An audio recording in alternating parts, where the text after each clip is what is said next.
बिस्मिल्लाहिर्रहमानिर्रहीम। सामईन व नाज़रीन, अस्सलामु अलैकुम। अंजुमन फ़रोग़ साइंस अलीगढ़ शाख के पेशरफ्त प्रोग्राम के तहत सिलसिला 4 में आप सब लोगों का खैर मक़दम है। आज के मुक़र्रिर प्रोफेसर जाहिद हुसैन खां साहब हैं और इस मीटिंग के सदर प्रोफेसर ज़फ़र हसन साहब हैं। आली मरतबत प्रोफेसर जाहिद हुसैन खां साहब मादर दरसगाह मुस्लिम यूनिवर्सिटी अलीगढ़ के होनहार तालिब इल्मों में से एक रहे हैं। आप जामिया मिल्लिया इस्लामिया दिल्ली में कई ओहदों पर फायज रहे। इल्म तबीयात के प्रोफेसर के साथ साथ रजिस्ट्रार भी रहे।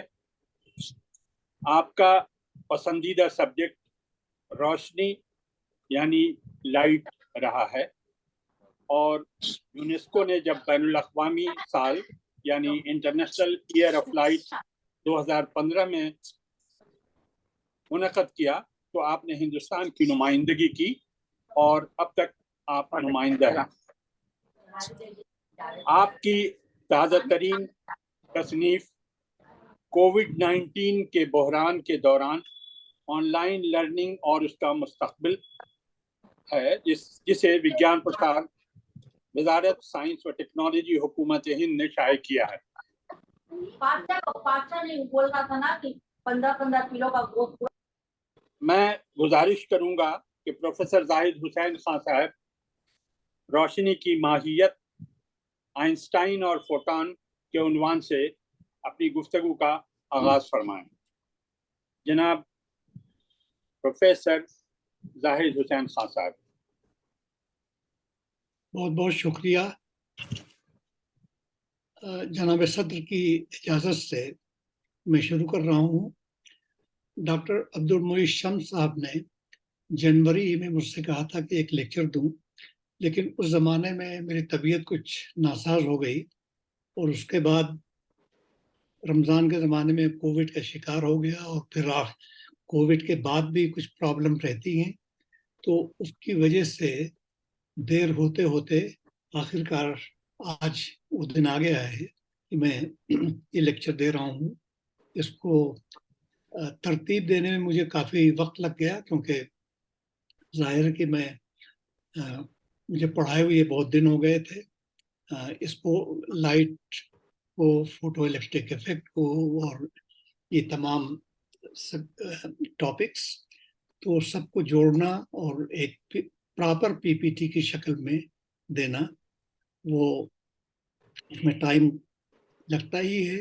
हालांकि कुछ पीपीटी मेरे पास अवेलेबल थे, तो मैं इसका शुरू करता हूँ। जहाँ तक रोशनी का ताल्लुक है, पिछले तकरीबन 2000 सालों से फलसफियों और साइंसदानों ने समझने की कोशिश की कि रोशनी क्या है, क्योंकि रोशनी कुछ अजीब सी चीज़ है। उसके नेचर को समझना ये आसान नहीं है। इसीलिए शुरू में तो बहुत से साइंटिस्ट ने कोशिश की और कहा कि ये पार्टिकल की शक्ल है इसकी। बाद में कुछ ने वेव कहा और इसी तरीके से मतलब ये चलता रहा। तो मैं वो तमाम चीज़ें इसमें कवर करूँगा इस लेक्चर में कि किस तरीके से 19वीं सदी के आखिर में दो बहुत इम्पोर्टेंट एक्सपेरिमेंट हुए और आइंस्टाइन ने किस तरह पहली दफ़ा लाइट के नेचर को समझा और उसको कलमबंद किया और उस पर एक पेपर लिखा और उसी के ऊपर उनको नोबेल प्राइज मिला। और वहीं से बहुत सी चीज़ें नई शुरू हो गई फिजिक्स में, जिसके बारे में भी तज़किरा करूँगा। और आखिर में अल्बर्ट आइंस्टाइन की कुछ दिलचस्प बातें भी बताऊंगा इसमें। सबसे पहले तो मैं एक छोटा सा वीडियो प्रेजेंट कर रहा हूँ, जो कि एक तरीके से आप इसको स्टार्टर कहते हैं। इससे तमाम आप इसका जिस्ट आपको मालूम हो जाएगा कि आइंस्टाइन ने किस तरीके से फोटो इलेक्ट्रिक इफेक्ट को एक्सप्लेन किया और दूसरे साइंटिस्ट ने किस तरह उसको कंफर्म किया अपने एक्सपेरिमेंट के जरिए। और तो मेरा ख्याल है कि इसको शुरू करता हूँ।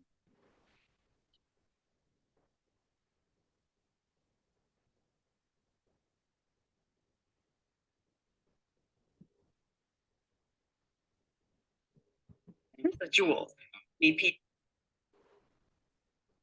एक minute. Ketchup Company, about to use Grab?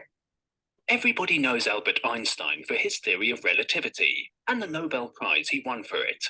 He also... What? I didn't win the Nobel Prize for relativity. I won it for explaining the photoelectric effect. Right, of course, sorry.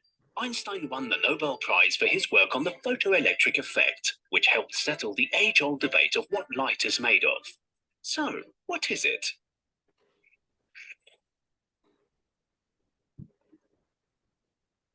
Okay, let's rewind a little.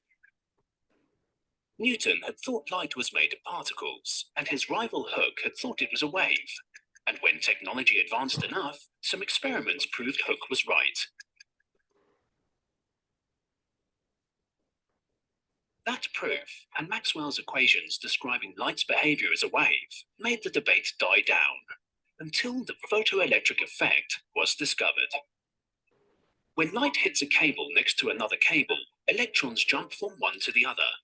It was thought it happened because waves of light made atoms vibrate until they ejected an electron.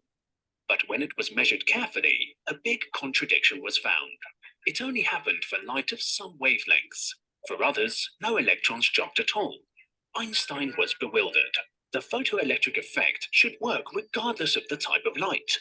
If light wasn't made of particles, and now it turned out that it couldn't be made of waves, what was it made of?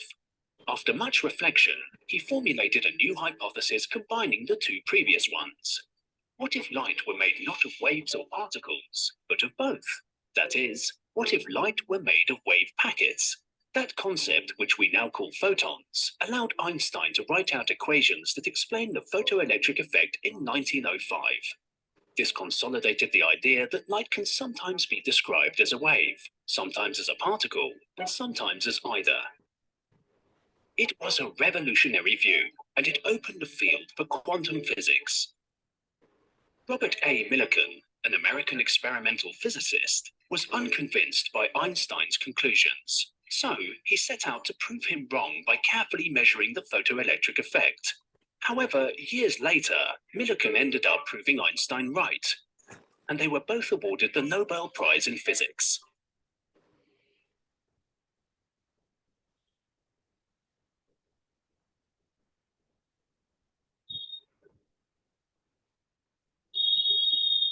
So that was a brief video of 2 minutes and 35 seconds about the whole lecture, I can say, which I'm going to talk about.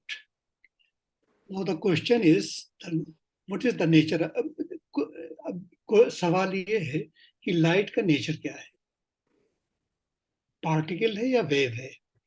ये मुअम्मा जो है बहुत दिनों से, बहुत सालों से था, बहुत सालों से क्या, बल्कि मैं कहूँ कि शुरू में बहुत से एक्सपेरिमेंट्स हुए, रिफ्लेक्शन, इंटरफेरेंस, डिफ्रैक्शन, पोलराइजेशन और इसी तरीके के और भी।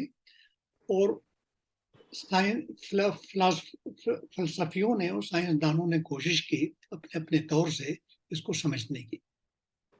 तो मैंने पूरे लेक्चर का इस तरह अपना डिस्ट्रीब्यूशन किया है कि सबसे पहले मैं ब्रीफ में बहुत मुख्तसर तरीके से बताऊंगा रिफ्लेक्शन, इंटरफेरेंस, डिफ्रैक्शन, पोलराइजेशन के बारे में, और फिर धीरे धीरे आगे बढ़ूंगा कि जैसे जैसे तारीख इसकी आगे बढ़ी है।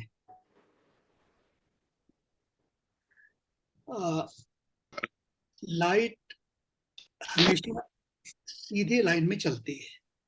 ये बहुत ज़माने के पुराने ज़माने के ग्रीक फलसफियों को भी मालूम था, अरस्तु को भी पता था, और उसके बाद के भी।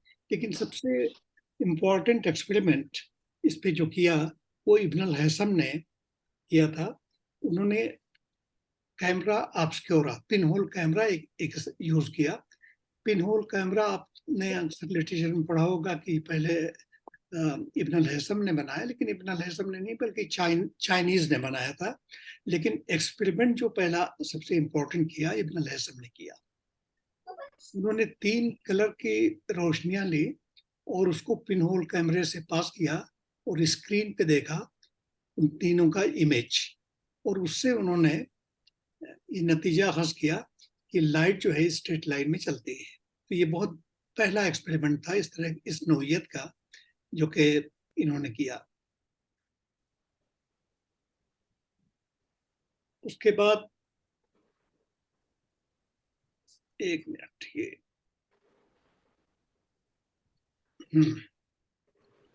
उसके बाद एक दूसरी खुसूसियत है लाइट की, ये रिफ्रैक्शन ऑफ, ये हम छोड़ देते हैं, रिफ्रैक्शन ऑफ लाइट। आपने देखा होगा जब किसी गिलास में कोई भी स्केल या कोई पेंसिल डालते हैं तो वो टेढ़ा दिखाई पड़ता है। वो क्यों होता है? क्योंकि रिफ्रैक्टिव इंडेक्स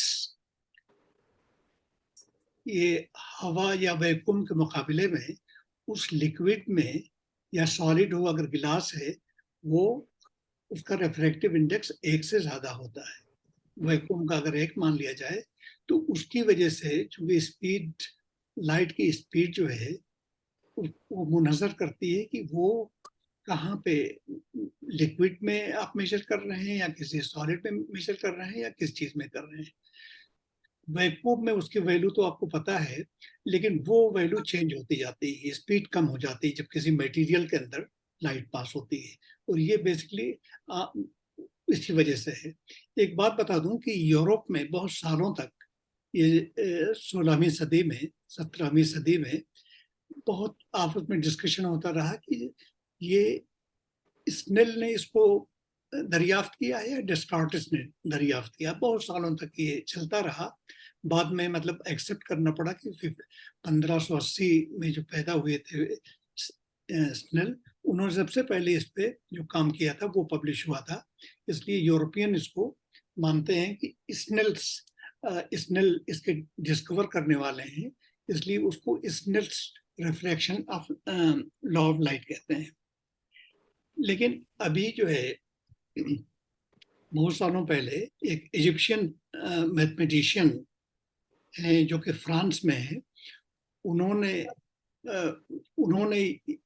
बहुत से उनको मैन्युस्क्रिप्ट मिले वहाँ पे बगदाद की लाइब्रेरी में और तेहरान की लाइब्रेरी में, इब्न सहल के, जो कि 10वीं और 11वीं सदी हिजरी में थे। ये अब्बासी खिलाफत में वहाँ के कोर्ट, वहाँ अब्बासी सल्तनत के उसमें थे और कुछ एक्सपेरिमेंट ऑप्टिक्स पे कर रहे थे। वो जाहिर है उस जमाने में जो एक्सपेरिमेंट किए जाते थे वो डिफेंस पॉइंट ऑफ व्यू किए जाते थे कि कैसे मतलब लाइट को इस्तेमाल किया जा सकता है, लाइट को कंसंट्रेट करने के लिए और फोकस करने के लिए, ताकि मतलब दुश्मन के ऊपर उसको वो यूज किया जा सके। तो इब्न सहल ने सबसे पहले रिफ्रैक्शन, पता ये चलता है कि रिफ्रैक्शन का सबसे पहले एक्सपेरिमेंट जो है इब्न सहल ने किया था, जो कि यूरोपियंस को नहीं मालूम था, और ये 600 साल पहले हो चुका था। हालांकि उन्होंने साइंस समझने के लिए नहीं किया था, बल्कि वो प्रैक्टिकल एप्लीकेशन के लिहाज से किया गया था। मैंने कहा इस चीज को मेंशन कर दूं। तो ये अभी आपको मतलब किसी भी टेक्स्ट बुक में जनरल ये आमतौर से नहीं मिलेगा, लेकिन अगर आप इसमें जाएं, ये Arab Islamic golden age of science में, तो उसमें ये चीज आपको इब्न सहल का नाम मिलेगा। अब इसके ऊपर हमने एक इंटरेक्टिव जावा अपलेट दिखाया है, जिससे आप ये अंदाजा लगा सकते हैं कि किस तरीके से आपको रिफ्रैक्शन होता है। इसमें एक जावा अपलेट, मैंने टेक्नोलॉजी का इस्तेमाल पहली दफ़ा अपने लेक्चर्स में करना शुरू किया है। यहाँ से आप एक्सपेरिमेंट कर सकते हैं कंप्यूटर पे बैठ के बहुत से। जैसे ये इस वक्त जो है रेड लाइट है, 700 नैनोमीटर इसका वो वेवलेंथ है। अगर आप इसको इधर ले जाते हैं लेफ्ट साइड में, तो रंग लाइट का चेंज हाँ, तो यहाँ वायलेट से लेके और रेड तक पूरा जो है 400 नैनोमीटर से 700 नैनोमीटर तक का वो है। इंसिडेंट एंगल को भी आप चेंज कर सकते हैं और ये देख सकते हैं कि किस तरीके से ये प्रोसेस हो रहा है। रिफ्लेक्शन, ये रिफ्लेक्शन वाला, सॉरी, ये रिफ्लेक्शन वाला आ गया है। दूसरा हम दिखाएंगे, एक मिनट।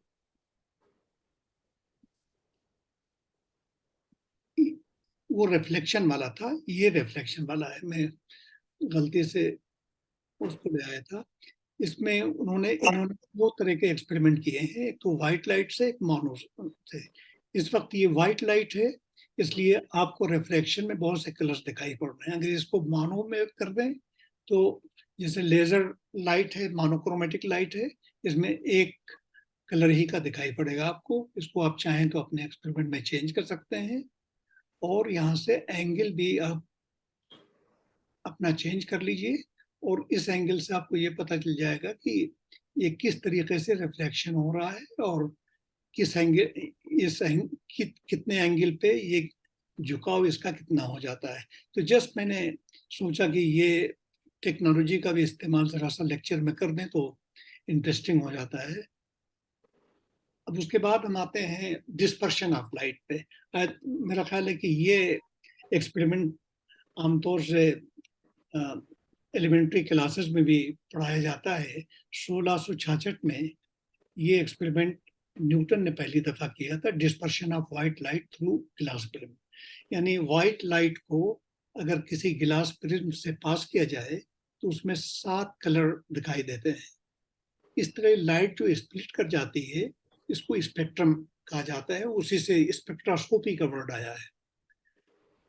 अच्छा, ये होता क्या है, क्योंकि हर कलर, लाइट का हर कलर जो है वो उसकी स्पीड अलग अलग होती है, इसीलिए उसका एंगल जो है यहाँ रिफ्रैक्शन का प्रिज्म के अंदर भी अलग हो जाता है और इसलिए ये लाइट, ये अलग अलग कलर के लाइट जो है वो अलग अलग हो जाते हैं। तो ये reflection of light, dispersion of light है। और ये बड़ा इंपॉर्टेंट एक्सपेरिमेंट है क्योंकि इससे पहले लोग बिलीव नहीं करते थे कि व्हाइट लाइट जो है ये डिस्पर्स कर सकती है। लोग कहते थे लाइट में प्योरिटी है, लाइट बहुत, उसको स्पिरिचुअलिटी से उसका ताल्लुक समझते थे। इसलिए लोग जो है ये नहीं मानते थे कि ये सोचते थे ये जो स्प्लिट कर जाती है लाइट, ये इम्प्योरिटी कैसे आ गई लाइट में। लाइट शुड मतलब लाइट को प्योर होना चाहिए। तो बहरहाल न्यूटन ने पहली दफा दिखाया अपने एक्सपेरिमेंट के जरिए कि ये कोई इसका प्योरिटी और इम्प्योरिटी से ताल्लुक नहीं है, बल्कि ये अलग अलग कलर के वेवलेंथ ऑफ लाइट जो है उनकी स्पीड अलग होती है, इसकी वजह से ये डिस्पर्शन होता है। अच्छा, न्यूटन के टाइम में या उससे पहले भी इब्न सीना ने बहुत से फिलासफर्स ने और साइंटिस्ट ने ये बहुत पहले कहा कि लाइट जो है ये पार्टिकल की शक्ल में है। पार्टिकल की शक्ल में इब्न सीना ने इसलिए माना कि उनका अगर पार्टिकल की शक्ल में है तो स्पीड इसकी फाइनाइट होनी चाहिए, इन्फिनिट नहीं होना चाहिए।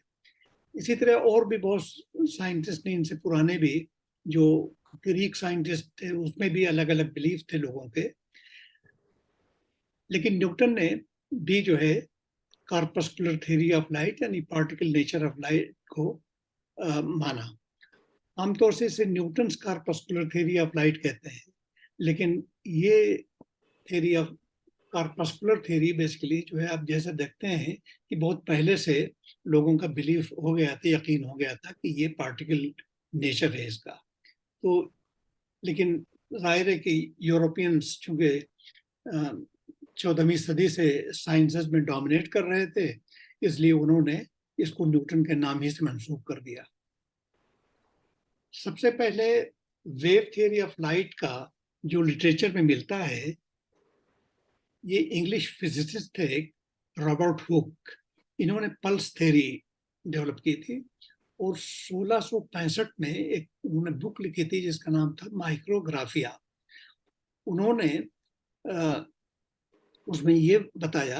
कि ये जो है लाइट की प्रॉपर्टी जो है वेव की प्रॉपर्टी है, उसी तरह जैसे पानी में लहरें चलती हैं।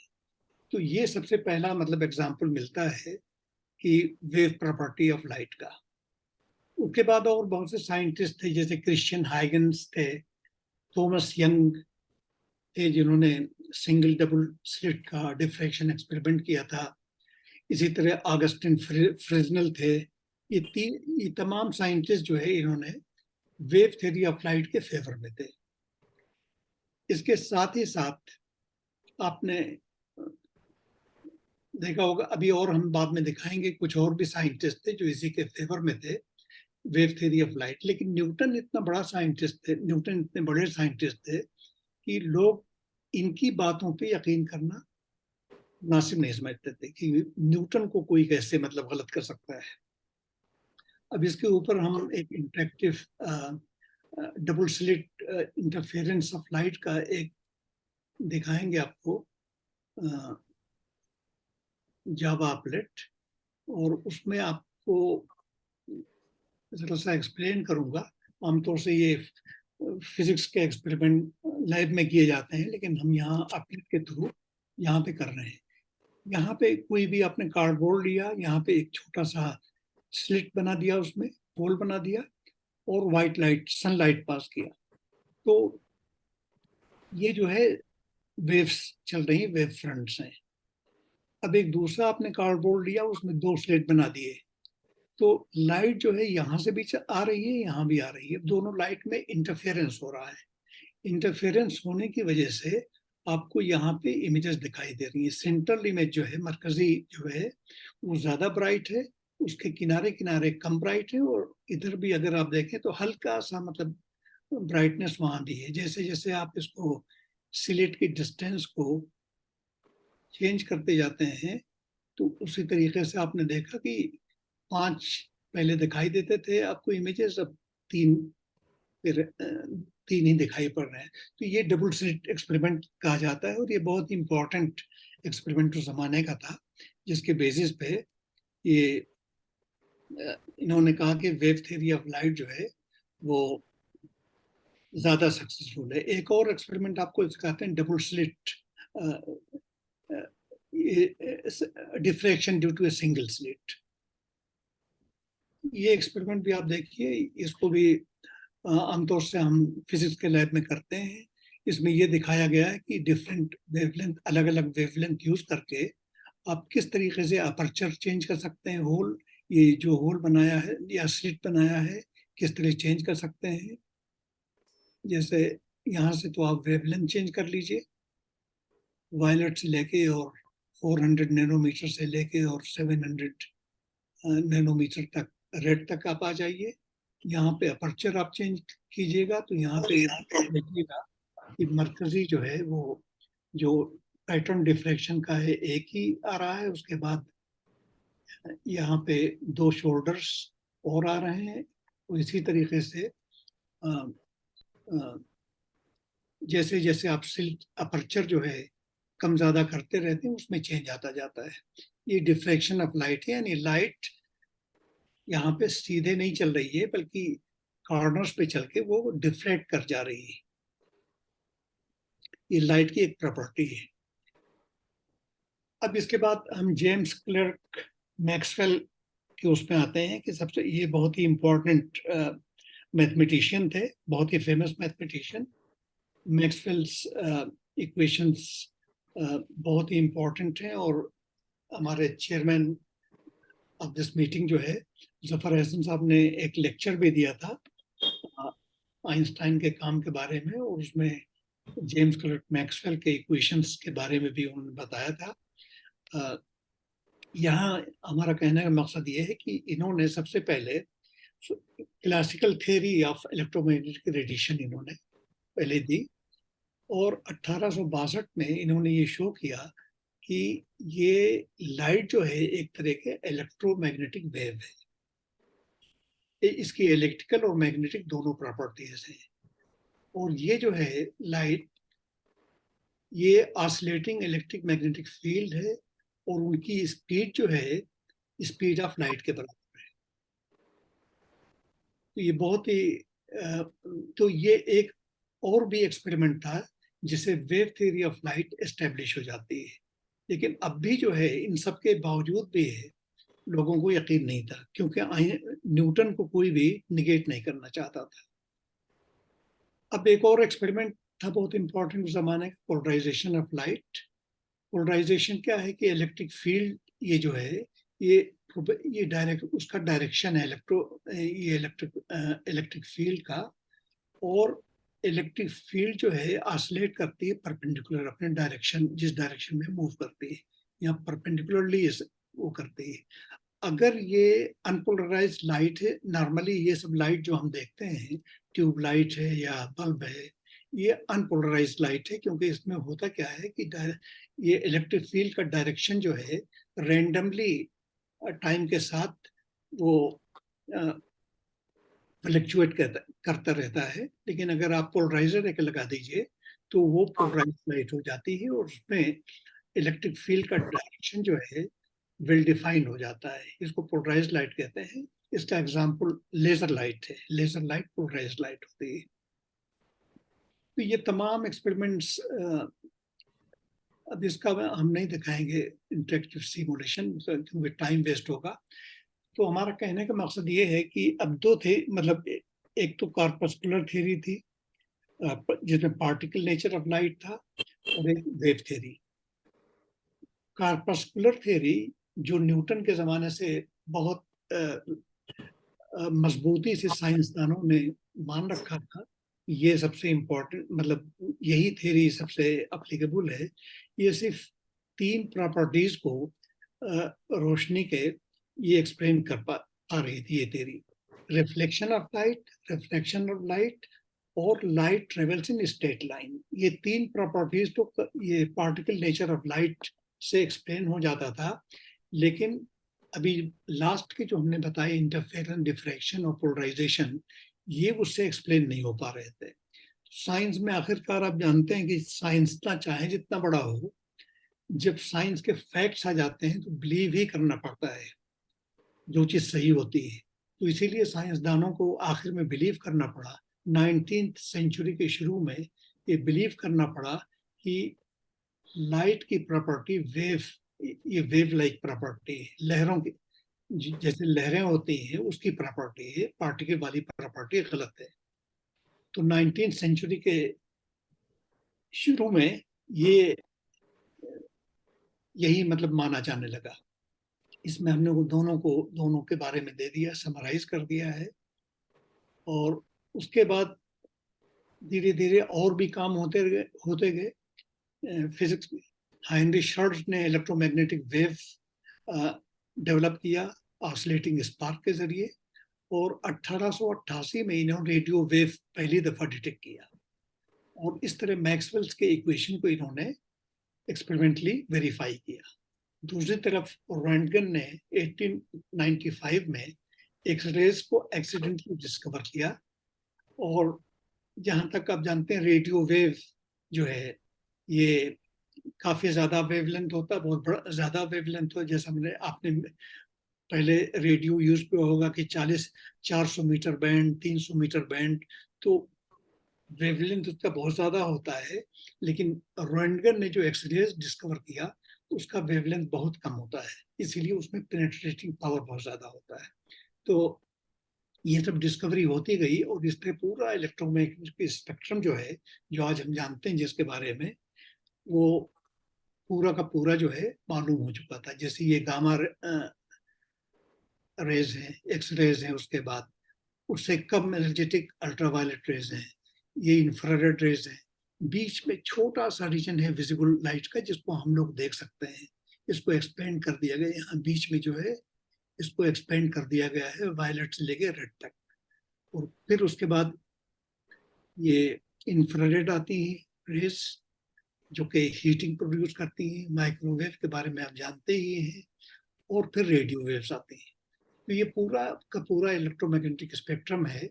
और इससे जो है आपको अंदाजा हो जाता है कि किस तरीके से, मतलब कौन सी एनर्जी, कौन सी रेज जो है ज्यादा खतरनाक है। जैसे गामा रेज न्यूक्लियर रेज हैं, ये हाईली डेंजरस है। एक्स रेज भी बहुत ज़्यादा एक्सपोजर होने से कैंसर होने का डर रहता है।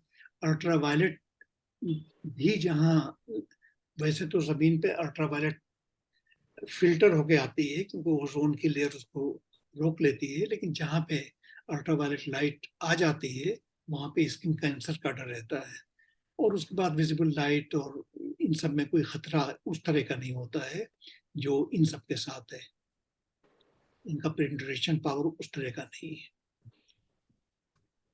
अब हम आते हैं दो बहुत इंपॉर्टेंट एक्सपेरिमेंट पे जो कि 19वीं सदी के आखिर में हुए और उन्होंने पूरी फिजिक्स का रुख मोड़ दिया, बल्कि नई फिजिक्स का जन्म दिया, मॉडर्न फिजिक्स का। तो जैसा कि बताया कि 19वीं सदी के शुरू में ये मान लिया गया कि लाइट की प्रॉपर्टी जो है, लाइट लहरों की तरह चलती है। लेकिन अभी आप देखिएगा कि ये दो एक्सपेरिमेंट बड़ी इंपॉर्टेंट हैं।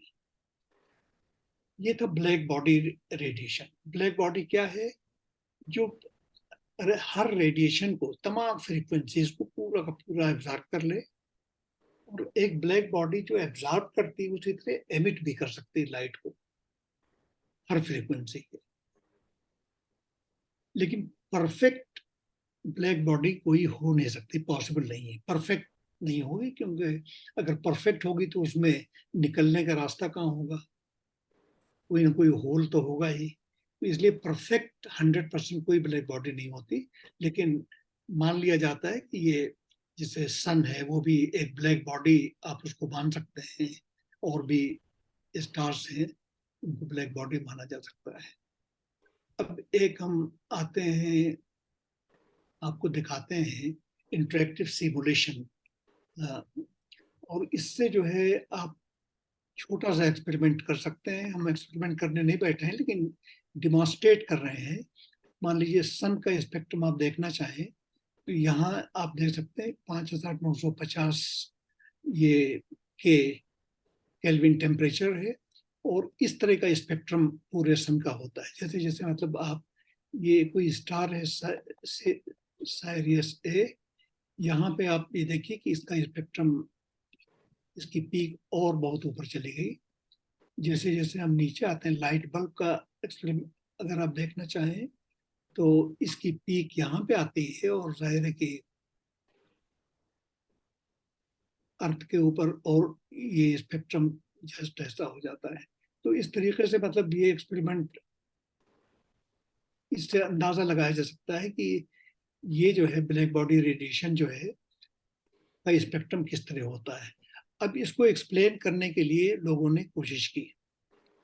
पता ये चला कि जो क्लासिकल थ्योरी थी, वेव थ्योरी, कुछ लोगों ने मतलब कुछ साइंसदानों ने इस हिस्से को एक्सप्लेन कर लिया आराम से, कुछ ने इस हिस्से को आराम से मतलब आसानी से क्लासिकल थ्योरी से कर लिया।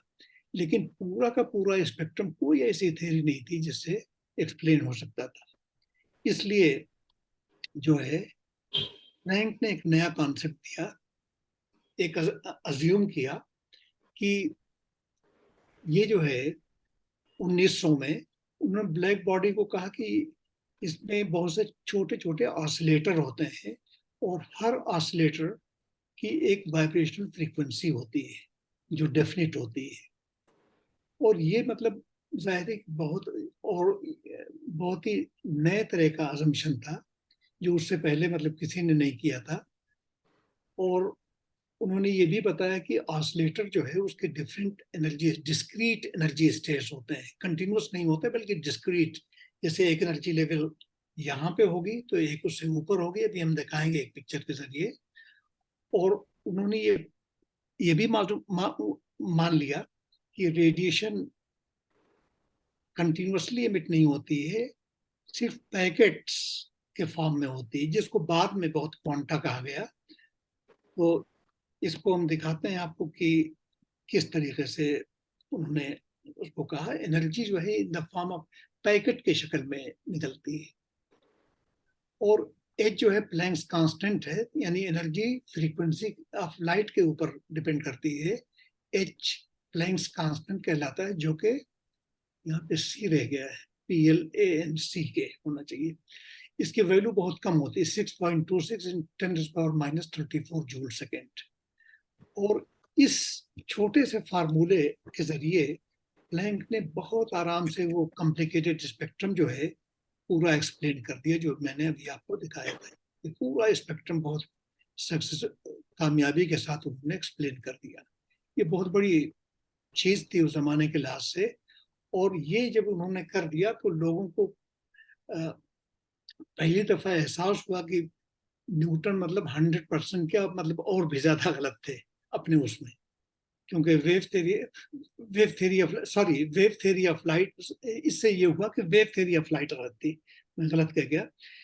इससे ये साबित हो गया कि वेव थ्योरी ऑफ लाइट जो 100 साल से, मानिए 200 साल से एक्सपेरिमेंट हो रहे थे, और 100 साल तक तो पूरा यकीन लोगों को हो गया था 100 साल में कि वेव थ्योरी ऑफ लाइट है, उसके ऊपर फिर डाउट होना शुरू हो गया। क्योंकि ये जो है wave theory of light fail हो गई थी। बहुत से एक्सपेरिमेंट हुए फोटो इलेक्ट्रिक इफेक्ट के, अभी मैं दिखाता हूं कि किस तरह वो फेलियर हो गया उसका। ये तो क्वांटा ऑफ एनर्जी के बारे में हमने एक डायग्राम दिखाया है। प्लैंक का ये मानना था कि जब कोई इलेक्ट्रॉन, यहाँ कोई ऑसिलेटर है, ये जब डिस्क्रीट एनर्जी स्टेट में होता है, जो लोअर अपर स्टेट से लोअर स्टेट में जाता है तो एक पैकेट ऑफ एनर्जी एमिट करता है। लेकिन वो चूंकि दकियानूसी ख्याल के थे तो फिर भी वेव थ्योरी उनके दिमाग से नहीं जा रही थी। उन्होंने कहा जब वो पैकेट ऑफ एनर्जी निकलती है तो वेव की तरह चलना शुरू कर देती है। तो ये मतलब जब मैं टीचर था यूनिवर्सिटी में और पढ़ाता था स्टूडेंट्स को, तो मुझे कॉन्सेप्ट बहुत क्लियर नहीं हो रहा था, लेकिन मतलब ये चीज़ें जब हमें पढ़ने को मिली और ये तो हमें मतलब ये लगा कि ये आमतौर से बुक्स में कहीं नहीं मिलता है, आमतौर से नहीं मिलता है कि प्लैंक का अजम्पशन ये भी था कि जब कोई पैकेट ऑफ एनर्जी रिलीज होती है तो वो वेव की तरह चलना शुरू कर जाती है। ये उनका अजम्पशन था। लेकिन अब देखिए अब एक्सपेरिमेंट पे हम आते हैं और देखते हैं कि क्या है वो एक्सपेरिमेंट। बहुत से एक्सपेरिमेंट हुए फोटो इलेक्ट्रिक इफेक्ट के ऊपर। फोटो इलेक्ट्रिक इफेक्ट एक ऐसा एक्सपेरिमेंट है जिसमें लाइट को इलेक्ट्रिसिटी में कन्वर्ट कर देते हैं। सबसे ज्यादा पहला क्रेडिट जो है यूरोप के लोग हाइनरिश रुडोल्फ हर्ट्ज को देते हैं। 1887 में इन्होंने इलेक्ट्रोमैग्नेटिक वेव प्रोड्यूस किया एक स्पार्क गैप के थ्रू। ये दो मेटल, ये जो यहाँ पे दो रॉड्स हैं और इसके बीच में स्पार्क होता है। जब यहाँ पे लाइट डालते हैं तो इसमें इलेक्ट्रॉन एमिशन होता है। तो उन्होंने एक्सपेरिमेंट में क्या किया, उन्होंने नोटिस किया कि स्पार्क जो है, जब अल्ट्रा वायलेट लाइट यहाँ पे डाला गया इस जगह स्पार्क में, तो इसका लेंथ बढ़ गया। और इसी तरह लाइट चेंजेस लोवेस्ट वोल्टेज, तो और लाइट जो है वो सबसे कम वोल्टेज जो था उसमें भी तब्दीली आ गई इसकी वजह से, इस एक्सपेरिमेंट की वजह से। उसके बाद एक जर्मन फिजिसिस्ट थे विल्हेम हलवक्स, उन्होंने फोटो इलेक्ट्रिक इफेक्ट के एक्सपेरिमेंट को जो हर्ट्ज ने किया तो उसको फर्दर कंफर्म किया। उन्होंने एक जिंक प्लेट ली जो बिल्कुल न्यूट्रल थी, न पॉजिटिव चार्ज था नेगेटिव चार्ज था उस पर, और यहाँ पे इन्होंने गोल्ड लीफ इलेक्ट्रोस्कोप यूज किया। तो देखा उन्होंने कि जब इसमें अल्ट्रावायलेट लाइट पास की गई तो पता ही चला कि ये दोनों लीफ खुल गए। खुले इसलिए कि ये जो है यहाँ से इलेक्ट्रॉन निकला, एमिशन हुआ और ये पॉजिटिव चार्ज हो गया। पॉजिटिव चार्ज यहाँ पे आ गया और दोनों लीफ अलग हो गए। इसी तरीके से और भी एक्सपेरिमेंट किया उन्होंने जिंक के साथ, मैं एक्सप्लेन नहीं करूँगा टाइम की वजह से। तो ये एक अच्छा और भी एक्सपेरिमेंट था जो प्रूफ इन्होंने किया कि वो जो हाइनरिश हर्ट्ज ने कहा था वो बिल्कुल कंफर्म है। रशियन भी कम नहीं थे उसी जमाने में। 1888 से 1891 तक अलेक्जेंडर स्टोलेतोव ने फोटो इफेक्ट की स्टडी की और उन्हें ये डिस्कवर किया कि direct proportional intensity of light जो है बढ़ाने से फोटो इलेक्ट्रिक करंट जो है वो भी बढ़ता है, उसको घटाने से वो घट जाता है। इसको स्टोलेटोव लॉ कहते हैं, जो फोटो इलेक्ट्रिक इफेक्ट का एक फॉर्म है। तो इस तरीके से रशियन ने भी तकरीबन 1887 में उन्होंने किया था। 1888 में रशिया में भी इसी तरह का काम हुआ। तो रशियन क्लेम करते हैं कि हम भी लीडर हैं, साथ साथ उनकी तरह सिर्फ यूरोपियन ही नहीं है। 1902 में फिलिप लेनार्ड ने एक और भी अच्छा एक्सपेरिमेंटल सेटअप किया। उन्होंने क्या किया कि यहाँ पे एक क्वार्ट्ज ट्यूब को वैक्यूम इसमें प्रोड्यूस किया और यहाँ पे दो मेटल सरफेसेस रखे। एक ये नेगेटिव चार्ज, इधर नेगेटिव कैथोड है, इधर एनोड है, और इसमें अल्ट्रावायलेट लाइट पास की। लाइट पास करने की वजह से उन्होंने ये देखा कि जब इसमें ये अल्ट्रावायलेट लाइट पास हुई तो इलेक्ट्रॉन एमिशन की वजह से इसके ऊपर करंट चेंज हो गया। तो जब पॉजिटिव, लेकिन यही चीज अगर पॉजिटिव प्लेट पे लाइट डाली गई तो कोई असर नहीं हुआ, निगेटिव वाले पे हुआ, क्योंकि इसमें से इलेक्ट्रॉन एमिशन हुआ और वो करंट उसमें चेंज हो गई।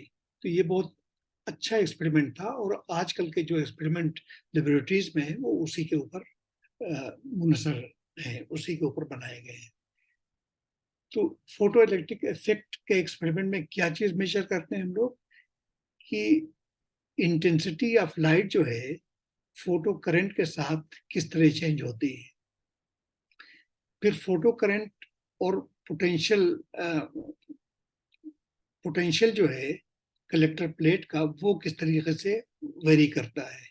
इस तरह वेवलेंथ ऑफ लाइट या फ्रीक्वेंसी ऑफ लाइट जब चेंज करते हैं तो फोटो करंट के ऊपर कब मतलब कैसा चेंज आता है और स्टॉपिंग पोटेंशियल कैसे मालूम करते हैं। तो ये कई एक्सपेरिमेंट हैं जो किए जाते हैं। अब मैं एक आपको फेट इंटरेक्टिव सिमुलेशन दिखाऊंगा। इसको परफॉर्म तो नहीं करूंगा एक्सपेरिमेंट, क्योंकि उसमें टाइम बिला वजह ज्यादा लगेगा, लेकिन जस्ट ये दिखाने के लिए कि ये कैसे काम करता है ये मैं दिखा रहा हूँ। ये फेट इंटरेक्टिव सिमुलेशन जो है ये बेसिकली एक साइंटिस्ट ने 1997 में एक फिजिसिस्ट को नोबेल प्राइज मिला था और उन्होंने पूरा अपना पैसा यूनिवर्सिटी को दे दिया जस्ट सिमुलेशन एक्सपेरिमेंट डेवलप करने में। और ये पूरा फोटो इलेक्ट्रिक इफेक्ट का एक्सपेरिमेंट जो है आप अपने कंप्यूटर पे बैठ के कर सकते हैं। जैसे ये आप देखते हैं ये सोडियम लिखा हुआ है, आप कोई और मटेरियल ले सकते हैं, जिंक, कॉपर, प्लेटिनम और स्वान, जो भी मटेरियल चाहिए यूज कर सकते हैं। फिर यहाँ पे इंटेंसिटी ऑफ लाइट आप चेंज कर सकते हैं। ये देखिए इंटेंसिटी ऑफ लाइट बढ़ी, प्लेट के ऊपर पड़ी, इलेक्ट्रॉन निकलना शुरू हो गए। यहाँ पे आप अल्ट्रावायलेट लाइट यानी हाई एनर्जी वाली लाइट यूज कर रहे हैं तो यहाँ पे हो रहा है। अगर हम इसी लाइट को विजिबल लाइट में ले जाएं तो जाहिर है कि एनर्जी लाइट की कम हो जाएगी और ये फोटो इलेक्ट्रिक इफेक्ट जो है वो डिपेंड करेगा कि ये आपने देखा कि रेड लाइट यूज करने से इलेक्ट्रॉन जनरेट नहीं हो रहे। इसका मतलब जो है वो उसके लिए एक पर्टिकुलर एनर्जी होनी चाहिए।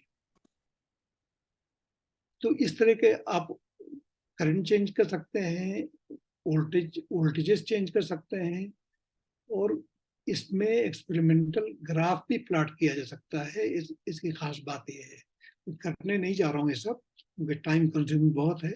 तो इंटरेक्टिव सिमुलेशन के जरिए जो है लैब में बैठ के बहुत कॉन्सेप्ट को क्लियर करने के लिए बहुत से एक्सपेरिमेंट इस तरह किए जा सकते हैं जिसको, और ये फिजिक्स, केमिस्ट्री, मैथमेटिक्स, बायोलॉजी चारों सब्जेक्ट्स में इस तरह के एक्सपेरिमेंट्स अवेलेबल हैं।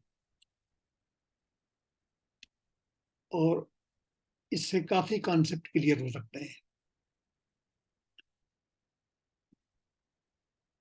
अब इसको हम आउट करते हैं। तो हम इसमें ना कोई ग्राफ दे रहे हैं ना कुछ, क्योंकि वो लोगों के लिए जरा सा कॉम्प्लेक्स हो जाता है बहुत दफा। सिर्फ उसका समरी दे रहे हैं कि फोटो इलेक्ट्रिक इफेक्ट एक्सपेरिमेंट से क्या चीज देखता हूँ। टाइम कितना हमारा है? अभी तो टाइम बाकी है कुछ भी नहीं, खत्म हो रहा है।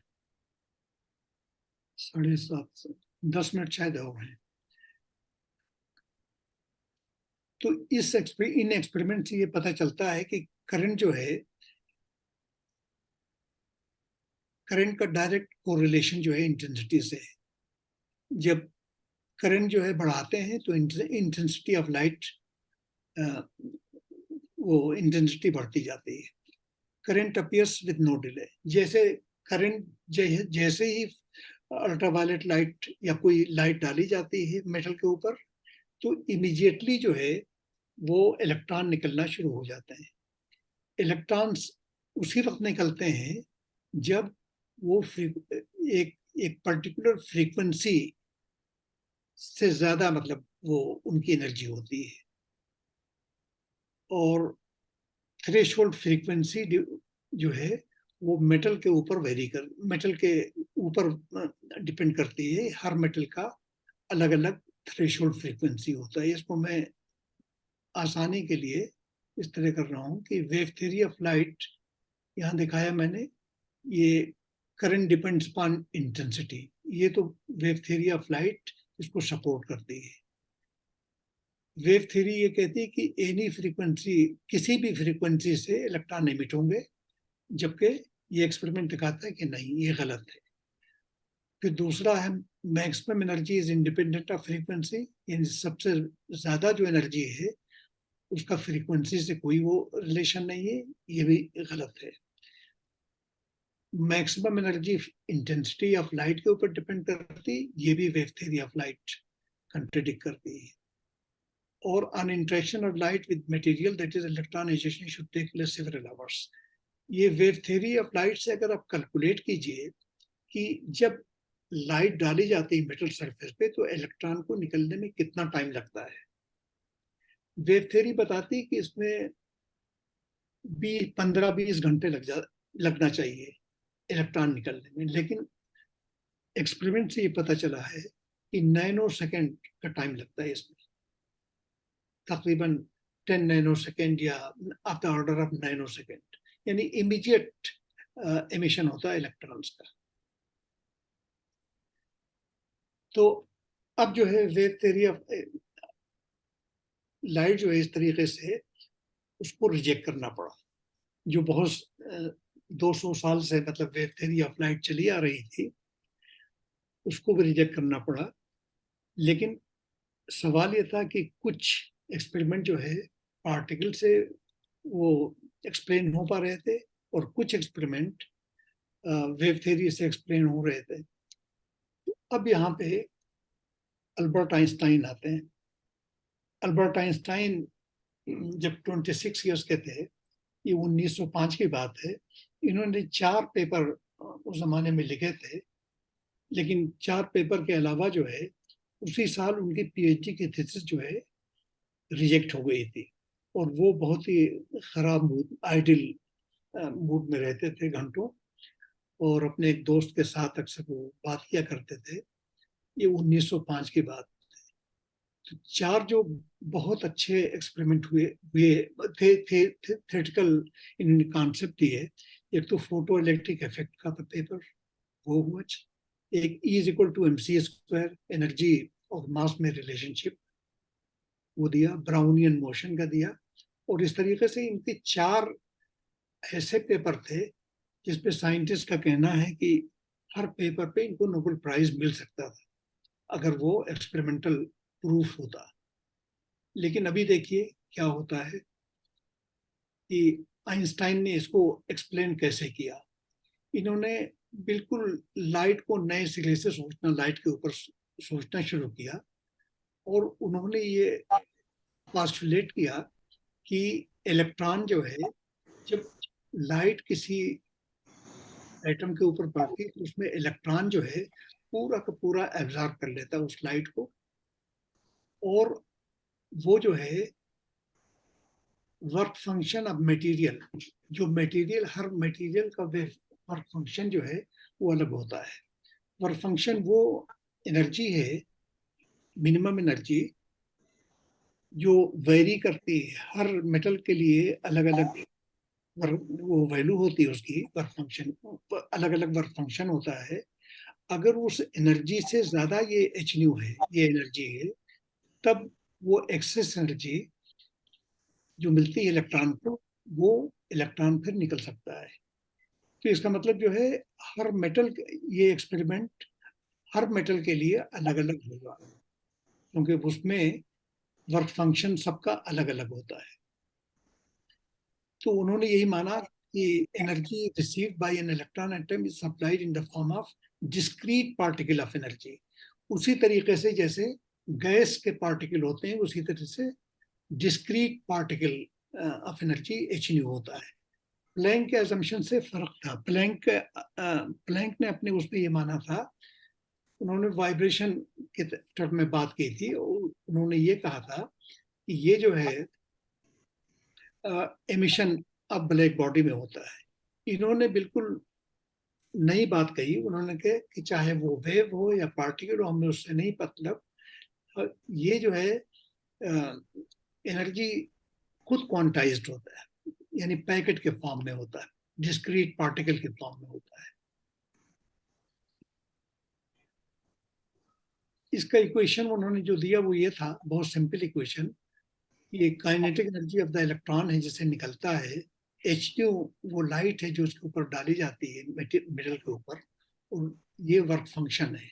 तो अगर एच न्यू और उससे ज्यादा है, ये फ्रीक्वेंसी उससे ज्यादा है, एनर्जी उससे ज्यादा है वर्क फंक्शन से, तभी कोई इलेक्ट्रॉन एमिशन हो सकता है, अदरवाइज नहीं हो सकता है।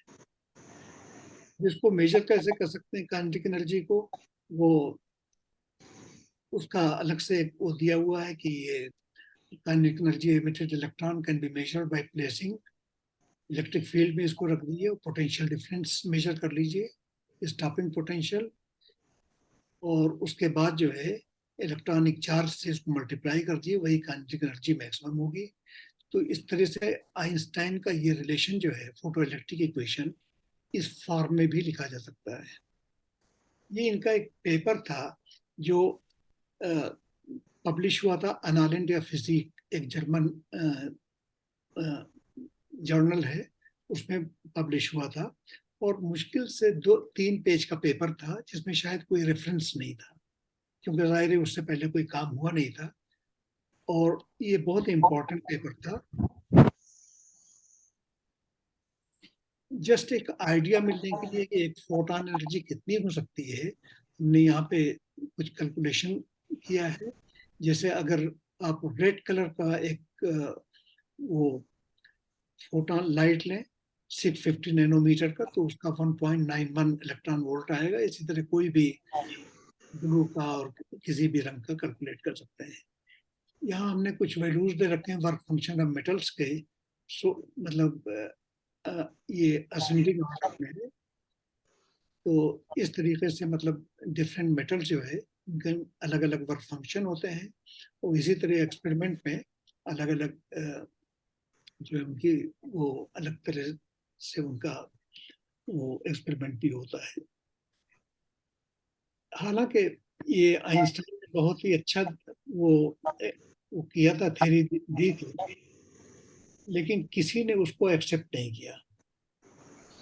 तो उसके ऊपर एक्सपेरिमेंट बहुत ज्यादा नहीं हुए थे, कम ही एक्सपेरिमेंट हुए थे।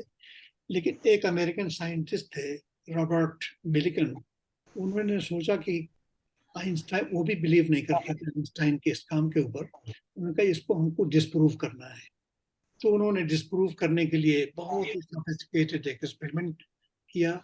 इसमें इन्होंने 3 मेटेलिक प्लेट रखे, लिथियम, सोडियम और पोटेशियम के, और वैक्यूम में इनको इनकी समझ लीजिए पॉलिशिंग की, ताकि सरफेस उसका बहुत क्लीन हो जाए। बहुत ही सोफिस्टिकेटेड इक्विपमेंट था, और मशीन शॉप इन वैकू इसका नाम रखा, या वैकूम बार्बर शॉप इसका नाम रखा गया। और इससे इन्होंने कई एक्सपेरिमेंट किए, एक पोटेशियम, सोडियम, लिथियम के ऊपर किया, और इनको स्ट्रेट लाइन मिली। यहाँ थ्रेशोल्ड फ्रीक्वेंसी है, यहाँ पे स्टॉपिंग पोटेंशियल है, हर केस में इनको स्ट्रेट लाइन मिली, जो कि बहुत ही एक्सपेरिमेंट को प्रूव करता था। आइंस्टाइन ने जो थ्योरी दी थी। एक और कर्व ड्रा किया स्टॉपिंग पोटेंशियल में और फ्रीक्वेंसी में, हमने न्यू यूज किया, यहाँ पे एफ है, और उससे प्लैंक्स कांस्टेंट एच डिटरमिन किया, जिसकी वैल्यू 6.56 × 34 जूल सेकंड आई, जो कि 0.18% जो करेंटली एक्सेप्टेड वैल्यू है, यानी ऑलमोस्ट समझ लीजिए कि 1% एरर के साथ ये उन्होंने उस एक्सपेरिमेंट से निकाला। अब इन तमाम एक्सपेरिमेंट से पता चल गया, मिल्टन ने कोशिश तो की थी 2005 से लेके 2020 तक न्यूटन को फेल, आइंस्टाइन को फेल कर दिया जाए, और ये प्रूव किया जाए कि उनके उनके उनके असम्पशन गलत हैं, लेकिन वो सही निकला। और इसकी वजह से जब ये हो गया, एक्सपेरिमेंट सही हो गया, तो फिर ये तय हुआ कि नोबेल प्राइज कमेटी ने अल्बर्ट आइंस्टाइन को 1921 का नोबेल प्राइज दिया, क्योंकि 1921 में कोई अवार्ड सेरेमनी नहीं हुई थी, इसलिए वो प्राइज 22 में दिया गया उनको। लास्ट ईयर 100 साल हो गए उसको। और मिल्टन का काम भी इतना जबरदस्त था, खुद आइंस्टाइन ने उनको एक्नॉलेज किया इस बात को कि मिल्टन ने अपने एक्सपेरिमेंट के जरिए जो हमारा कॉन्सेप्ट था कि लाइट का जो इन्होंने कॉन्सेप्ट दिया था कि ये एक डिफरेंट टाइप का नेचर है, जो कि पार्टिकल नेचर और वेव नेचर दोनों को अपने साथ रखता है, इसको उन्होंने प्रूव कर दिया। तो खुद मिल्टन को भी 1923 का नोबेल प्राइज मिला। फोटॉन का वर्ड जो है, ये आइंस्टाइन ने या प्लैंक ने नहीं दिया था, बल्कि एक फिजिकल केमिस्ट ने 1926 में दिया था। दिसंबर 18 1926 में एक पेपर लिखा था, लेटर टू नेचर भेजा इन्होंने, उसमें फोटॉन का पहली दफा इन्होंने वर्ड यूज किया था। तो मैंने कहा इस बात को मेंशन कर दूं, क्योंकि ये वर्ड बाद में आया। अब उसके बाद बहुत से साइंटिस्ट ने अपने अपने तौर से बहुत सी चीजों को कहना शुरू किया कि वेव पार्टिकल डुअलिटी, यानी हर पार्टिकल से हर ऑब्जेक्ट से रिलेटेड, चाहे आप एटम ले लीजिए या कोई भी चीज ले लीजिए, सबसे रिलेटेड वेव और पार्टिकल दोनों प्रॉपर्टी सबकी है। और इसी तरह 1924 में अल्बर्ट आइंस्टाइन ने ये डायलेमा देखा कि ये वेव थ्योरी और पार्टिकल थ्योरी जो है, कॉर्पस्कुलर थ्योरी, दोनों बिल्कुल सेपरेट हैं और उनकी थ्योरीज भी बिल्कुल अलग हैं। तो उन्होंने कहा कि ये बात को समझ में नहीं आ रही है कि ऐसा क्यों है। लाइट को या तो मतलब वेव होना चाहिए या पार्टिकल होना चाहिए। अब भी वो मतलब इस बात को समझने से कासिल थे। और बोर ने तो यहाँ तक कहा कि ऐसा है कि एक प्रिंसिपल दिया, कॉम्प्लीमेंटरिटी प्रिंसिपल। उन्होंने कहा साइंटिस्ट जो भी मतलब जो एक्सपेरिमेंट जिस चीज से सेटिस्फाई हो रहा है उसको अपना वही मान लें, दोनों ही इक्वली वैलिड हैं। उसके बाद अल्बर्ट आइंस्टाइन ने 1954 में, जब तक उस वक्त तक भी मतलब बहुत ज्यादा कोई थ्योरी, रोबस्ट थ्योरी नहीं आ गई थी कि वेव नेचर और पार्टिकल नेचर को एक साथ कर सकें। तो उन्होंने कहा कि इन 50 सालों में, यानी 1905 से लेकर 1954 तक, हर एरा गैरा यही कहता है कि हम लाइट क्वांटा के बारे में जानते हैं, लेकिन वो गलत है, वो कुछ नहीं जानता। He is mistaken. यानी लेकिन उसके बाद एक और थ्योरी आई, क्वांटम इलेक्ट्रोडायनेमिक्स, और इस थ्योरी में वेव नेचर ऑफ लाइट और पार्टिकल नेचर ऑफ लाइट को दोनों को मर्ज कर दिया, और ये वाहिद बहुत ही खूबसूरत यूनिफाइड थ्योरी है जो दोनों प्रॉपर्टी एक्सप्लेन करती है, और इसके लिए 3 साइंटिस्ट को नोबेल प्राइज मिला। ये नोबेल प्राइज मिला 1965 में, जिसमें रिचर्ड फाइनमैन का नाम आपने सुना होगा कि ये बहुत ही वर्सटाइल एक साइंटिस्ट हैं जिनके लेक्चर बहुत फेमस हैं। फिर 2015 में यहाँ पे स्विट्जरलैंड में एक रिसर्च टीम ने एक एक्सपेरिमेंट किया जिसमें वेव पार्टिकल और पार्टिकल नेचर दोनों एक ही एक्सपेरिमेंट में शो हो रहा था। मैंने कहा कि उसको भी एक ग्लिम्स आपको दिखा दें, यहाँ रेफरेंस भी दिया हुआ है। अब अल्बर्ट आइंस्टाइन, मेरा ख्याल है कि ये 3-4 मिनट और लगेंगे। अल्बर्ट आइंस्टाइन से मुताल्लिक़ कुछ हम फैक्ट्स बताएंगे आपको। जब अल्बर्ट आइंस्टाइन 3 साल के थे, उनके वालिद ने उनको एक कंपास दिया था। वो कंपास देख के वो बहुत खुश हुए, उसको देखते रहे, चाहे जिधर घुमाते थे नीडल एक ही तरफ जाती थी, और वो उनको बहुत ही अच्छा लगा। और ये जो कंपास था वही शायद उनके लिए, फ्यूचर के लिए, वो खुद कहते हैं कि शायद वही मतलब फ्यूचर में उनको फिजिक्स की तरफ लाया, वो कंपास, और उसी की वजह से वो आगे बढ़े। Albert Einstein from time to time अलग अलग शहरियत इनकी थी। ये मैंने बहुत से कंट्रीज का नाम दे दिया है अलग अलग वक्त में। जैसे ये उर्तिम्बुर एक स्टेट है, था उस जमाने में, अब ये जर्मनी का पार्ट है। शायद उस जमाने में वहाँ किंग कोई रहा होगा, इसलिए वो जर्मनी को ब्रैकेट में दिखाया। इसी तरह ऑस्ट्रिया और हंगरी यहाँ पे कहीं से मैंने लिया है, तो मेरा ख्याल है ये दोनों के वो सिटीजन थे जो इस वक्त ऑस्ट्रिया है, और इस तरीके अलग वक्त में अलग सिटीजन भी रहे हैं। यहाँ एक चीज और दिखाना चाहते हैं हम कि 1914 में ये 11 साल के बाद ये अपनी वाइफ से ये हुआ कि अलग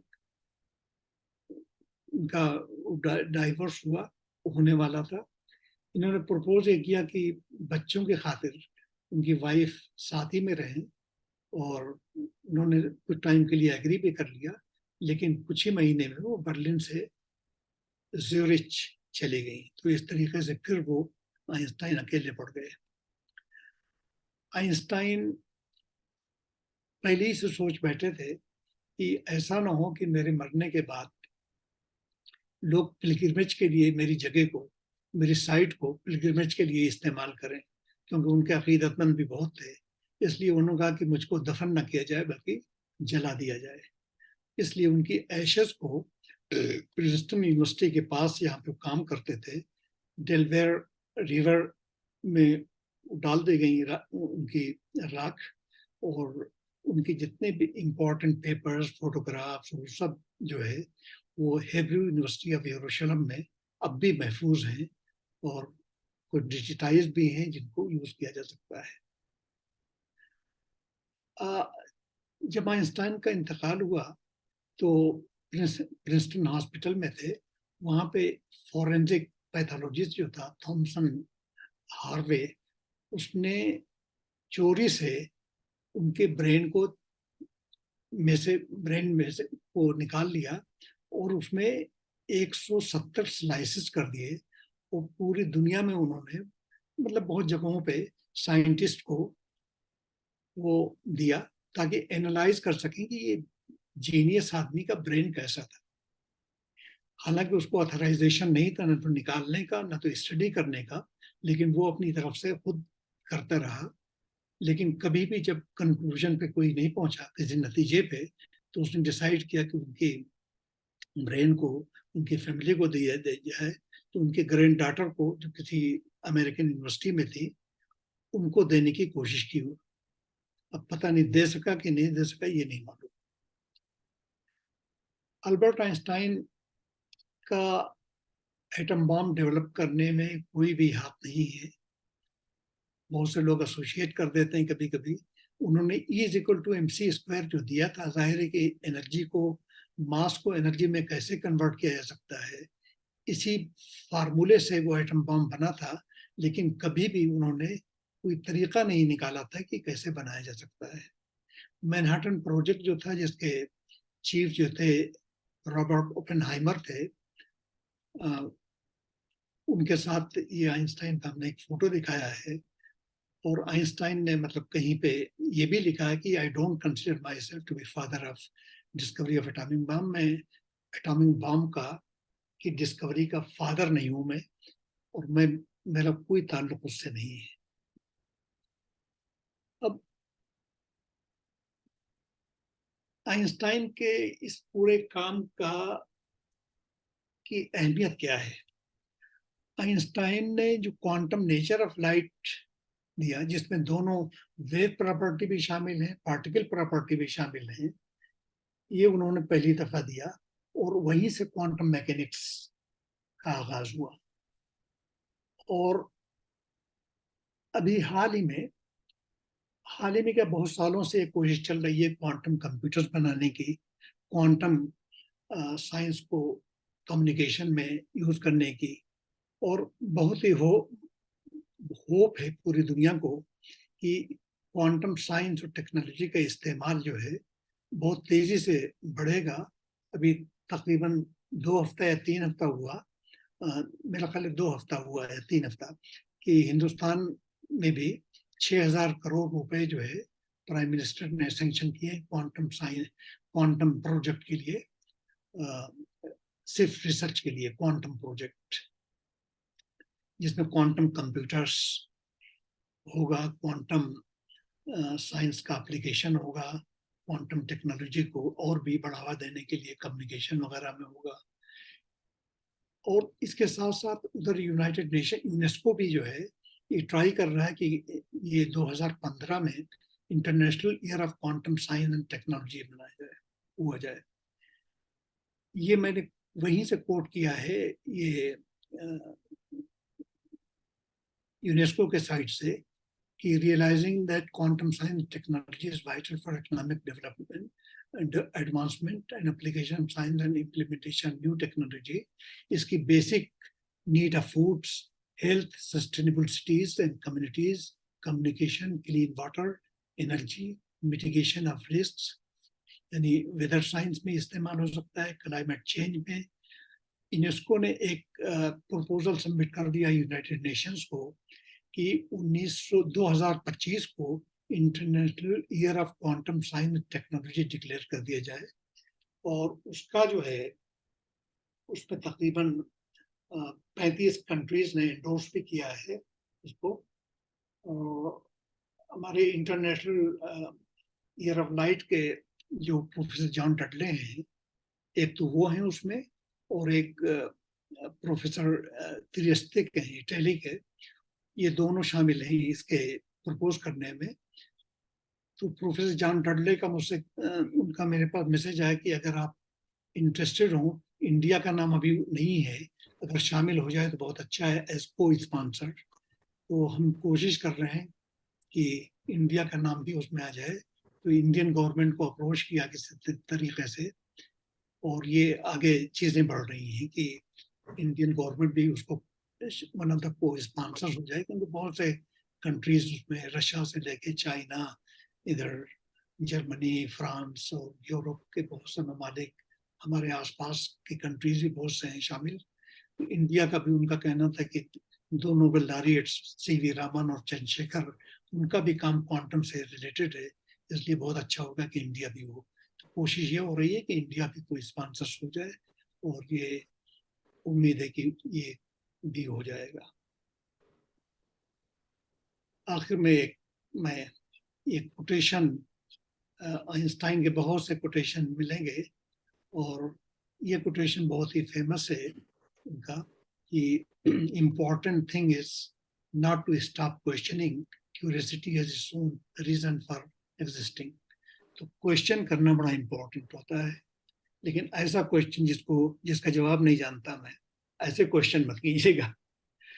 बहरहाल जो मैंने लेक्चर दिया इसके ऊपर आप क्वेश्चन कर सकते हैं, लेकिन बहुत सी चीजें इसमें ऐसी हैं जिसके ऊपर मैं माहिर नहीं हूँ।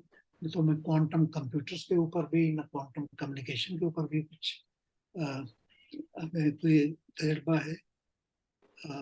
अगर कोई क्वेश्चन किसी को हो हमारे लेक्चर के किसी पार्ट के ऊपर, तो वो उसके लिए मैं हाजिर हूँ। शुक्रिया बहुत। बहुत उम्दा, माशाल्लाह, बहुत ही पुरमग़ज़ लेक्चर था। और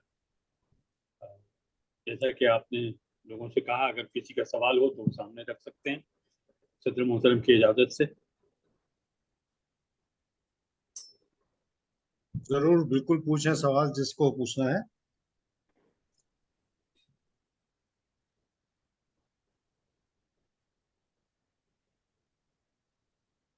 जी जाहिद भाई, सबसे पहले तो मैं आपका बहुत बहुत शुक्रिया अदा करना चाहूँगा और जामिया अलूमनी एसोसिएशन की तरफ से आपका शुक्रिया अदा करता हूँ कि आपने टाइम दिया, बहुत ही अच्छे नाइस लेक्चर आपने दिया।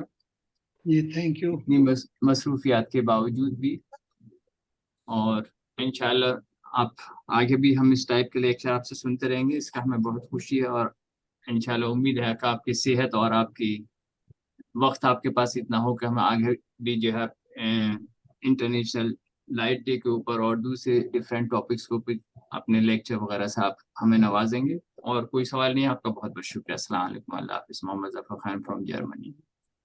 ये जफर खान साहब थे, ये जर्मनी में है। जी और वहीं पे ये मेरा ख्याल है बहुत अरसे से जर्मनी में है ये, और ये जामिया के अलमनाई रह चुके हैं, वहाँ के एसोसिएशन के प्रेसिडेंट हैं जामिया अलमनाई के।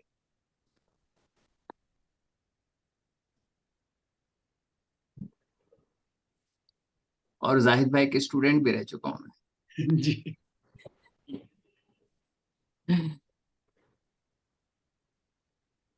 शुक्रिया बहुत आपका। जाहिद भाई अस्सलाम वालेकुम। वालेकुम सलाम। आपका room partner AJ Khan from अच्छा पुणे। अच्छा, जी जी अकरमुल जब्बार साहब। जी जी जी जी। अकरम। मेरे इतना आपको डिस्टर्ब करने, तंग करने के बावजूद माशाल्लाह आप इतने आगे निकल गए। That itself is remarkable. बहुत अच्छा आपको था। कुछ मैंने आपकी स्लाइड्स जो है वो स्क्रीनशॉट्स भी लिए हैं। माशाल्लाह करते रहिए साहब, हिंदुस्तान को भी ले जाइए उस लिस्ट में जो आपने जो जिक्र किया। अकरम भाई के बारे में भी बताता हूँ कि हम लोग अलीगढ़ में रूम पार्टनर बहुत अरसे तक थे। अकरम भाई जो है वो प्रिंसिपल कमिश्नर इनकम टैक्स के हैसियत से ये रिटायर हुए इंडियन गवर्नमेंट से, और इस वक्त ये वक्फ के सिलसिले में बहुत ही जबरदस्त काम कर रहे हैं। शायद भाई इसलिए मैंने तस्करा कर पूना में दिया। है, पूना में मुकीम है। जी बहुत बहुत शुक्रिया शुक्रिया। आपका बहुत शुक्रिया अटेंड करने के लिए। नहीं, मैंने थोड़ा लेट देखा, मुझे शर्मिंदगी इस बात की, लेकिन मैंने जितना देखा बहुत अच्छा। और मैं यही सोचता रहा कि मेरी तमाम शैतानियों के बावजूद माशाल्लाह। जी, अस्सलाम वालेकुम। वालेकुम सलाम। God bless you all. Thank you. सदर मोहतरम साहब से गुजारिश है कि वो इसे फिर समाप्त करें। जी बेहतर। अस्सलाम वालेकुम व रहमतुल्लाहि व बरकातुहू। सबसे पहले तो जनाब प्रोफेसर जाहिद हुसैन खान साहब का बहुत बहुत शुक्रिया कि उन्होंने एक बहुत उम्दा लेक्चर दिया। जाहिर है मेरा कुछ ताल्लुक़ है इस आइंस्टाइन से, तो उसकी वजह से मैंने तो बहुत इंजॉय किया। और एक खास बात जो इस लेक्चर की रही कि बहुत ज्यादा टेक्निकल बातें इन्होंने नहीं बताई, तो एक आम आदमी की पहुंच में था ये लेक्चर। और मौजूद तो जैसे पता ही है आप सबको कि इन्होंने रोशनी की न सिर्फ तारीख बयान की बल्कि उसकी माहियत पर भी रोशनी डाली। और अल्टीमेटली नतीजा यही निकला कि जैसे शुरू में बताया गया था कि लाइट जो है वो उसका डुअल नेचर होता है, यानी वो कहीं वेव की तरह बिहेव करती है, कहीं पार्टिकल की तरह बिहेव करती है। लेकिन अल्टीमेटली आइंस्टाइन ने आकर के कहा कि नहीं भाई, ये दोनों ही चीजें हैं, अब ये डिपेंड करता है, यानी क्वांटम नेचर ऑफ लाइट की बात हुई। और उससे फिर वो क्वांटम इलेक्ट्रोडायनेमिक्स आई जिसने दोनों चीजों को यूनिफाई किया, यानी वेव नेचर और पार्टिकल नेचर दोनों के बारे में ही कहा। रोशनी की रफ्तार की बात भी हुई, उसको भी लोगों ने खासी नापतोल की है, लेकिन तारीकी की रफ्तार की किसी ने नापतोल नहीं की। मेरे ख्याल में उसको भी करना चाहिए कहीं ना कहीं, कि जब रोशनी की रफ्तार है तो तारीकी की भी रफ्तार होनी चाहिए। और ये एक हकीकत है कि आइंस्टाइन, जिसने 4 पर्चों को आपने जिक्र किया, लेकिन मेरे ख्याल में 5 पर्चे थे उनके, जिसपे सारी उम्र उन्होंने, मतलब सारी उम्र भर में 5 ही पर्चे लिखे। आजकल के लोगों की तरह नहीं कि एक महीने में ही 5 पर्चे लिख देते हैं, भले ही उनकी अहमियत हो या ना हो। आजकल तो एक होड़ सी लगी हुई है, जिसके देखो 100 पर्चे अभी ज्वाइन किए हुए देर नहीं हुए, और 100 पर्चे 200 पर्चे, और पता चला कि 25 साल की नौकरी में 1000 पर्चे हो गए। खुद भी याद नहीं कि कहाँ कहाँ छपे। लेकिन आज के दौर में अगर आइंस्टाइन जिंदा होते तो उन्हें मेरे ख्याल में लेक्चरर की नौकरी भी ना मिलती इन इन 5 पर्चों की बिना पर। जैसे जैसे कि उस दौर में हुआ था कि उनकी उनकी जो भी थ्योरी थी उसे पहले हल्ले में कोई एक्सेप्ट ही नहीं करता था, हर कोई शक शुबह में मुब्तला रहता था। और जो उन्होंने यानी special theory of relativity develop की, फिर general theory of relativity develop की, यानी आप देखें कि न्यूटन की जो थ्योरी थी ग्रेविटेशन की, उसने तकरीबन 300 साल राज किया। आइंस्टाइन ने आकर उसको यकसर बदल दिया।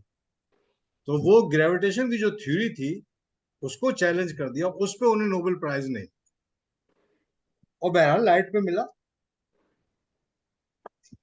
और बहरहाल जो होता है बेहतर ही होता है। लेकिन अब उनकी इस थ्योरी पर मुस्तकिल नोबेल प्राइज मिल रहे हैं, जनरल थ्योरी ऑफ रिलेटिविटी। पिछले कई सालों से ये हो रहा है कि कोई ना कोई जो है फिजिसिस्ट या कॉस्मोलॉजिस्ट या एस्ट्रोफिजिसिस्ट, वो नोबेल प्राइज जो है वो आइंस्टाइन की थ्योरी की बिना पर ही ले जाता है। तो शुरू में जाहिद साहब ने बताया कि ये लाइट जो है स्ट्रेट लाइन में ट्रेवल करती है। तो ये सबसे पहले थोड़ा सा इन्होंने रिफ्लेक्शन और इन सब के बारे में बताया। उसके साथ साथ ये भी बताया कि रोशनी जो है ये स्ट्रेट लाइन में ट्रेवल करती है, यानी सिरात मुस्तकीम कह रहे हैं, में सफर करती है। और उसका उन्होंने तजर्बा करके बताया कि उन्होंने एक यानी कैमरा ऑब्सक्योरा, जिसे पिनहोल कैमरा भी कहते हैं, तो उस पिनहोल कैमरे की वजह से जो है वो ये पता चला कि लाइट जो है वो स्ट्रेट लाइन में ट्रेवल करती है।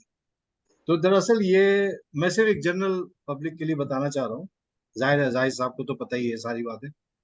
ये लफ्ज कैमरा जो है ये दरअसल अरबी का एक लफ्ज है कुमरा, काफ मीम रे और हिरन वाली है, कुमरा।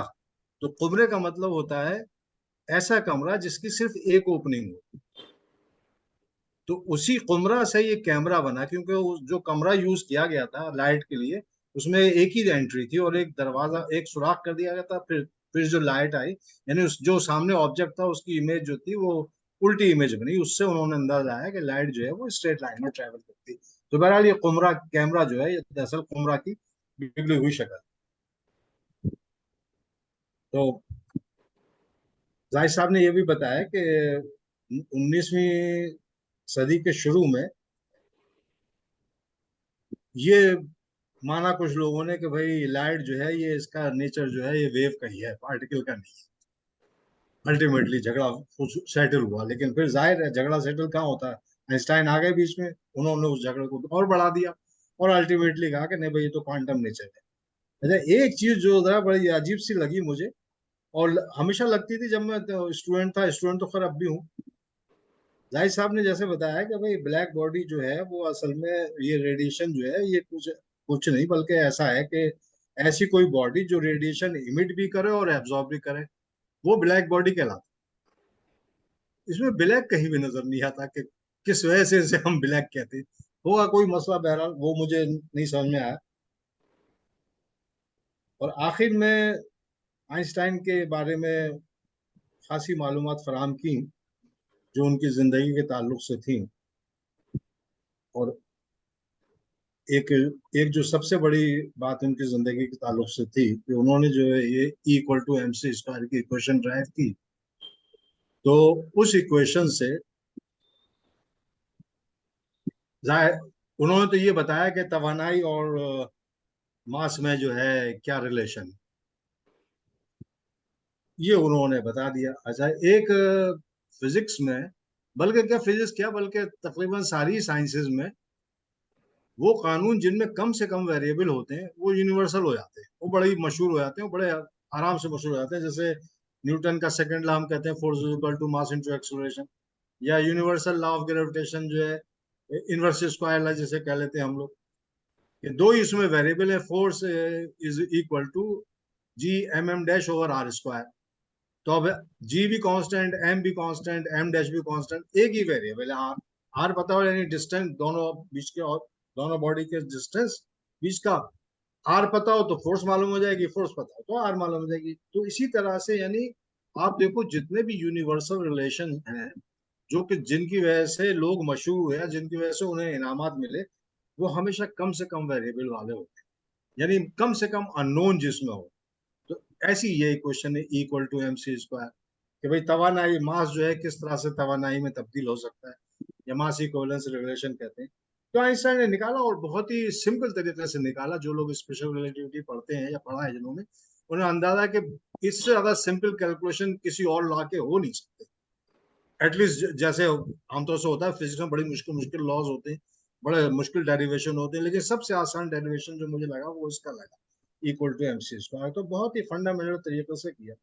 ये उन्होंने खास मकसद के लिए किया था।